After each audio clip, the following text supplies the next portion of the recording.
Yes, sir.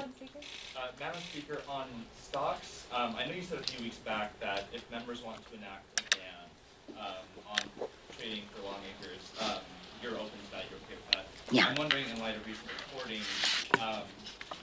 do you have maybe a majority of your caucus now behind this idea? Oh. And secondly, I know that the legislation is still in its infancy. Will spouses be included as well? Well, let me just. Have said that that's important, that if they're not I'm sorry, who did? Sorry? Who said it was important? Walter Shaw is an ethics expert who said this is important. Others have said I don't know who he is. Okay. What matters to me is what my members think. And as Well, a member has told me she's prepared to vote against it if it doesn't include spouses. but you know what?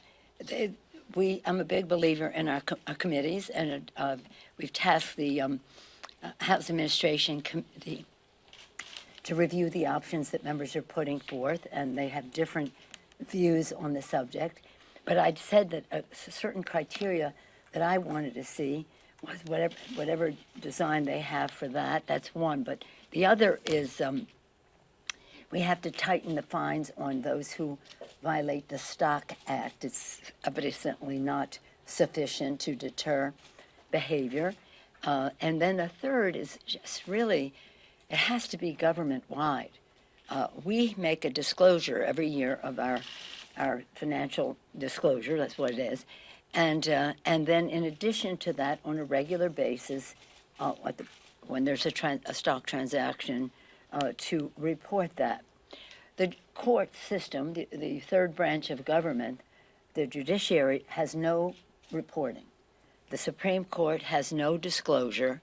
It has no reporting of stock transactions, and it makes important decisions every day. I do believe in the integrity of people in public service. I want the public to have that understanding. We have to do this to deter something that we see as a problem, but it is a competence issue, and if that's what the members want to do, then that's what we will do. But the Supreme Court and the judiciary, even the chairman, the Chief Justice, has pointed out some of what he flirted with the word, or maybe used the word, scandals that have happened in the judiciary. So they're listening to members about how it affects members.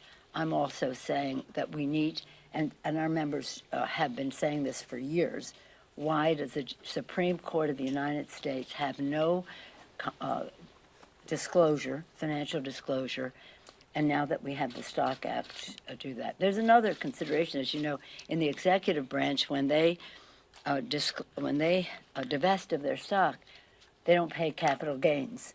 So that's an interesting feature. But it's complicated, and members will figure it out, and then we'll go forward with what the consensus is. Will it be sometime this year that you're expecting to sort of vote on? Well, yeah. I mean, I assume that they'll have it pretty soon. They're having meetings, I think, not as we speak, but in the course of now. But just in friendship, to say I know one person who's going to vote against it.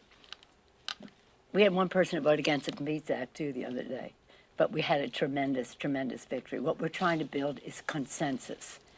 Consensus. The plural of anecdote is not data.